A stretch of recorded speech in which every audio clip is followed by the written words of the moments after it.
I have been married to my husband for 6 years. We have 2 kids together, 8 male and 4 male. Our youngest is special needs. My husband also has a daughter, 12, from a previous relationship. My husband's ex has had primary custody. My husband gets SD on weekends and alternating holidays/birthdays. This past weekend, my SD asked my husband if she can come live with him full time. Her mom recently moved in with her fiancé and his kids, and there's been some friction with that from what I understand. Nothing nefarious, just new house, new rules, having to share a bedroom, etc. My husband didn't give her an answer either way. He said he would look into it. When he and I were discussing it, I had the following objections. SD and our kids do not get along. It is something we have worked on for years, in and out of therapy, and it just ain't happening. SD resents mine for existing, and is cruel towards my youngest for their disabilities. There have been issues with her bullying. My oldest is very protective of his little brother and hates SD for being mean to his brother. He has started physical altercations with her over it. The truth is that most of the time we have SD, I make arrangements to take the boys to visit their grandparents, or husband takes her out of the house for daddy-daughter time to avoid conflict. I cannot imagine how living together full-time would be for them. We really don't have room. We have a 4BR home. Both my husband and I WFH so we can be a caretaker for my youngest. Due to the nature of his disabilities, it is really not feasible for him and my oldest to share a room. It wouldn't be safe or fair for my oldest. My SD's room is used as my WFH office space during the week. I arrange my vacation time and whatnot around her visitation so I can stay out of her space while she is here. I have to take very sensitive phone calls, and I need a closed door when I work, so common areas are out, and my husband uses our bedroom as his home office, so that's out too. We don't currently have room in the budget to make an addition to the house or remodel non-livable spaces at the moment. My husband hears my objections and understands them, but he wants to go for it and figures that everything will eventually work out. He doesn't want his daughter to think he is abandoning her. And I feel for the girl. It would be awful for your dad to say no when you ask if you can live with him. But I have my own kids to think about too, and I just do not believe that her living here is in their best interest at all, considering their history and our current living arrangements. Does saying no to this put me in evil stepmom territory? Edit, for the people who want to make me into an horrible homewrecker to go along with being an evil stepmom. Sorry to disappoint, but we did not have an affair. My husband and my stepdaughter's mom were never married. They were never in a relationship. They were friends with benefits. They bartended together, would shoot the bull, and would sometimes get drunk and fuck. My husband claims he needed beer Google's cause she really isn't his type. When my SD's mom found out she was pregnant, she told my husband she was keeping it and asked if he wanted to be in the baby's life. They never lived together, except for a few weeks during the newborn stage to help out. Yes. I had my first before I married my husband. My husband and I were in a long-term relationship when I had a birth control malfunction. My husband and I discussed what we wanted to do, and we both decided we wanted to raise the child. A few days later my husband proposed. I wanted to take time to recover from birth and wait until our kiddo was old enough to pawn him off on the grandparents for the week so husband and I could enjoy our wedding. We didn't get married until my oldest was 2. Edit 2, regarding my youngest son's disabilities, SD's bullying, and my oldest starting fights, since there is a lot of projection and speculation. My youngest son has both physical and mental disabilities. He uses multiple kinds of medical and therapy equipment. My SD has shoved him out of his wheelchair. She has pinched him hard enough to leave bruises. She has hit his face when he was having trouble verbalizing. IDGAF if this is normal sibling behavior. It is alarming enough to me that I feel it is best for my youngest to spend as little time as possible with her until this behavior completely stops, and I will say it has lessened quite a bit. We went through a period of it happening frequently, and it has slowed. The last incident was 2 months ago when SD grabbed my son's wheelchair and aggressively pushed him out of her way because he was blocking the hallway. One of the times that my son had started an altercation with her was because she had told my son that his brother was not a real person and that she was going to call the hospital to have him taken away so they could perform experiments to find out what it was. She went into detail about things they would do to him. Like ripping his fingernails out. And yes, my son did lose his temper and hit her. My son was immediately disciplined, loss of tablet time, and we had an age-appropriate discussion about how his heart is in the right place to want to protect his little brother, but he needs to find an adult when something like that happens. This was not made up. Stepdaughter admitted she said it to my husband when he was able to sit her down and talk with her later in the day. I am not allowed to discipline or have parenting talks with SD per Biomom's wishes. I am not welcome to be a part of SD's therapy journey, mostly per Biomom's wishes. She does not want me involved. My husband has always been worried about rocking the boat with Biomom on these things. So I do not know the extent of what therapeutic treatments she has had. I do know, she does go to therapy during the week, and my husband has gone to sessions, but it isn't something he is free to discuss with me. So I am in the dark about that.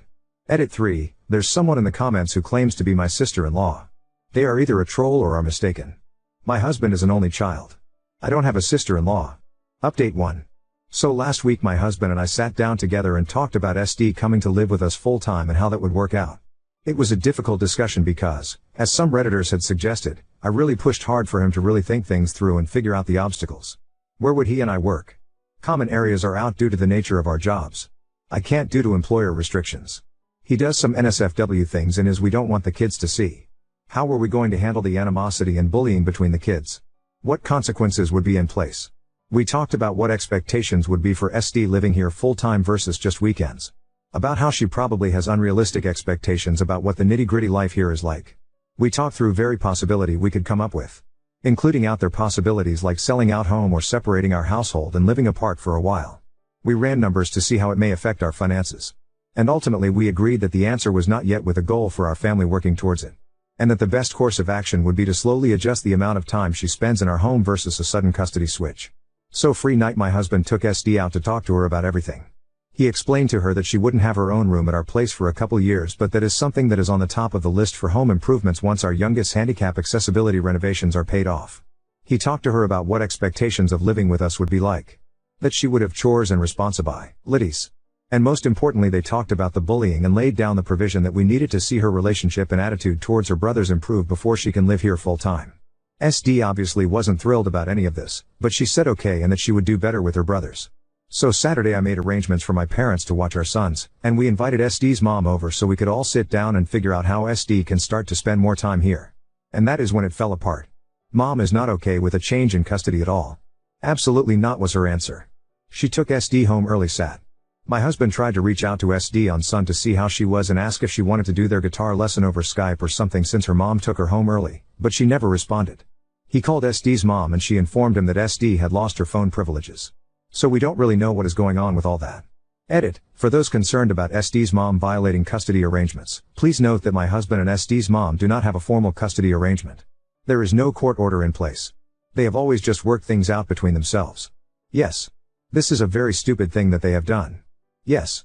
Asses are being bitten. My husband and I will not just go get her until we understand what we legally can and cannot do in our state and until we have copies of all pertinent legal documents to cover our own asses. While we do not suspect abuse, please know my husband is in contact with SD's mom and SD through her. He has not expressed concern for SD's safety. If at any point we feel that has changed, we will make immediate moves. Edit, turns out SD threw her phone at her mom's face, hitting her mom and cracking the screen. Mom isn't giving it back until SD has paid off the deductible. That is why she lost phone privileges. We do have alternative forms of contact with SD at this time. Update 2. My husband has a dog. Though that predates our relationship, we also have 2 children of our own, one of which is severely disabled. He and his daughter's bio mom never had a formal custody arrangement, but due to some recent drama and changes, it became apparent we needed to get something formal and court-ordered in place. So we consulted an attorney. While on that course we discovered that my husband wasn't listed on the birth certificate. We had paternity testing done. My husband is not the biological father. He is absolutely devastated. He's spiraling. He's hurting so bad and I can't do anything to take his pain away. We've hugged and cried together so many times this week. He's not okay. He's flip-flopping through despair and anger. The anger scares me. His knuckles are all fucked up from punching something. He wouldn't talk to me about what happened. Shit is falling apart at home. My husband is in no place to be a father and partner right now. I sent our oldest to my sister's, but my youngest is having a really bad week with his medical issues. I think he picks up on the stress/mood of the house. We had to go to the ER last night due to the increased seizure activity. When I came home, my husband was fucking drunk. He became belligerent and demanded I have our sons tested too. He didn't even ask how our son was doing. I was so pissed off but held my tongue and walked out of the room.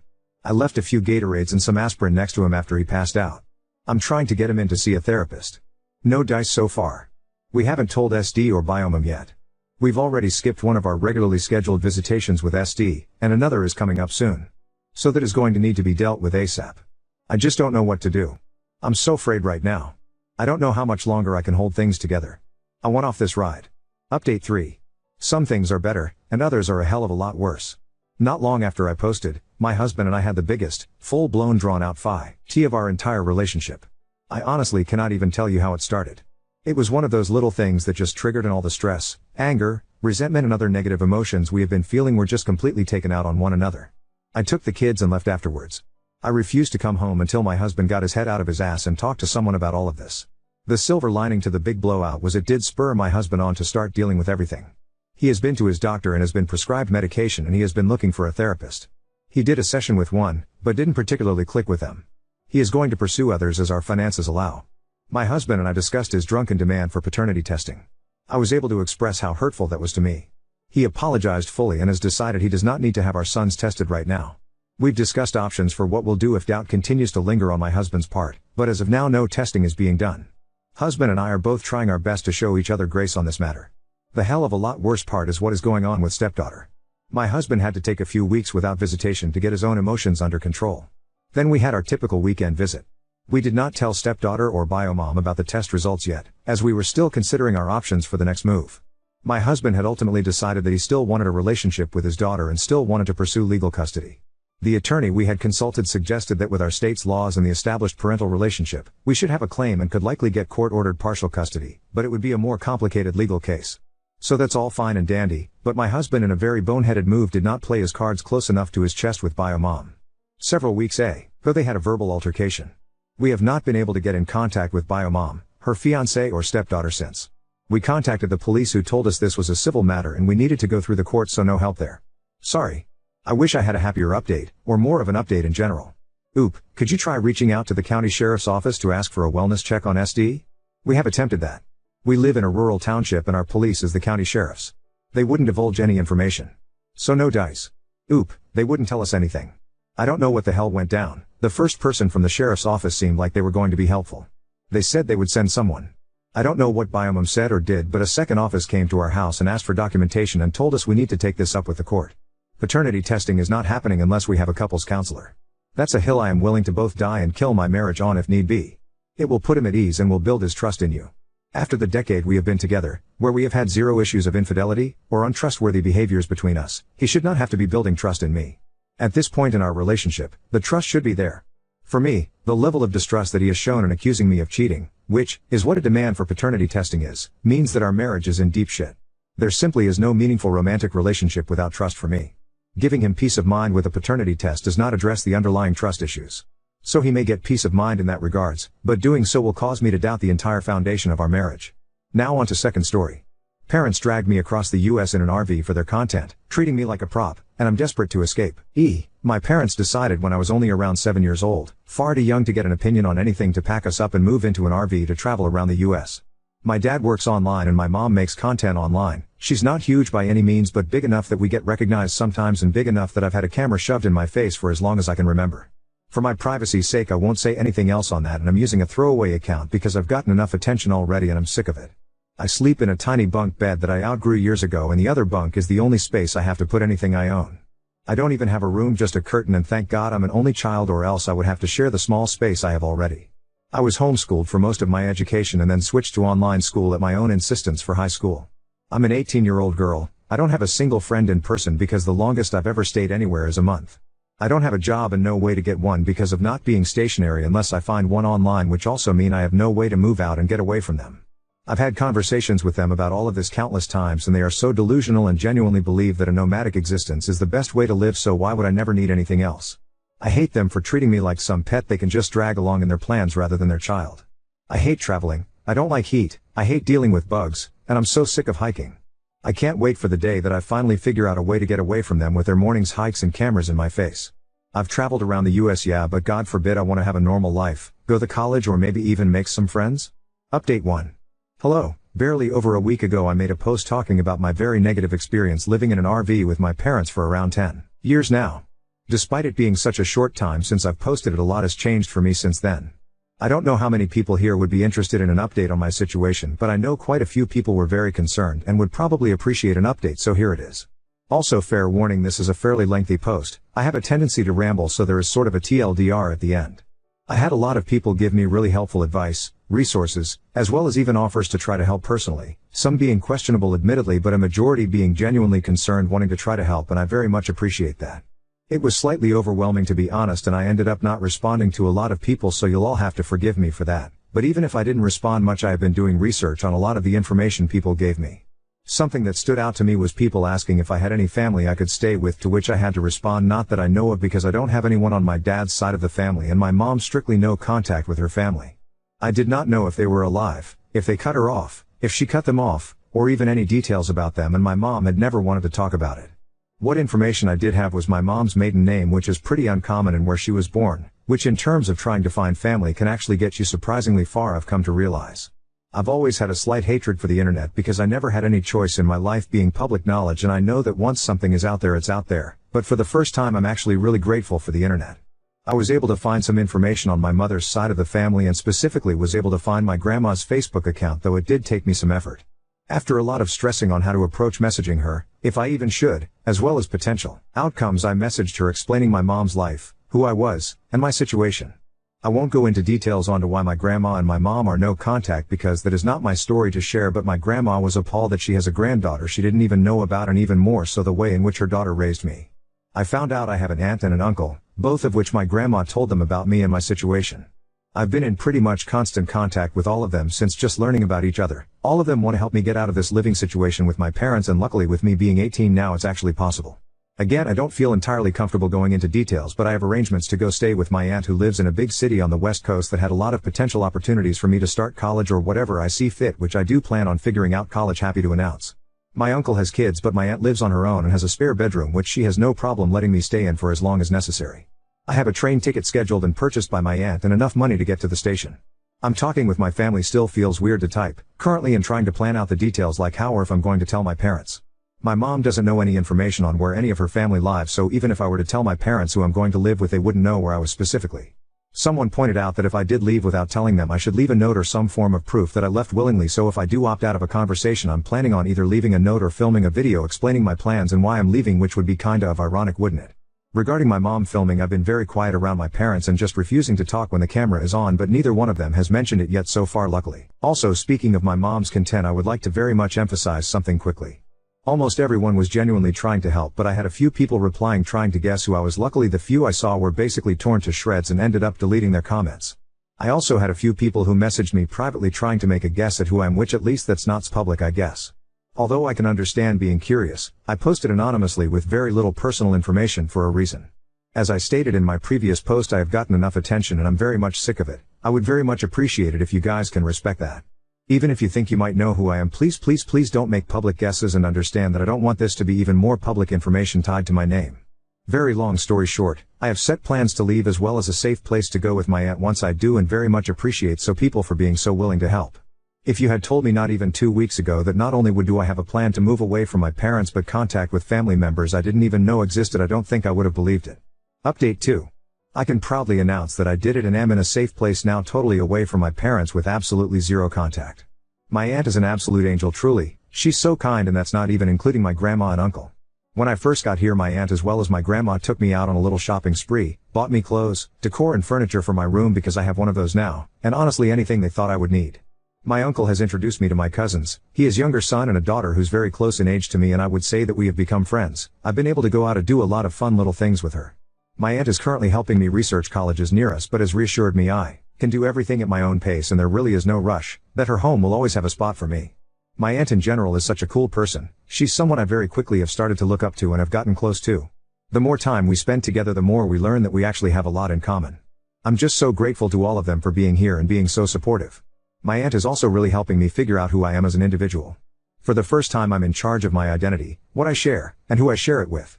I dyed and cut my hair, got a nickname, and have been exclusively going by it. My cousin is currently on journey to help me learn about what makeup I like. She's also introducing me to her favorite music groups as a self-proclaimed cringe but free K-pop fan. I have an entirely private Instagram account with all of 5 followers and I plan on keeping it that way.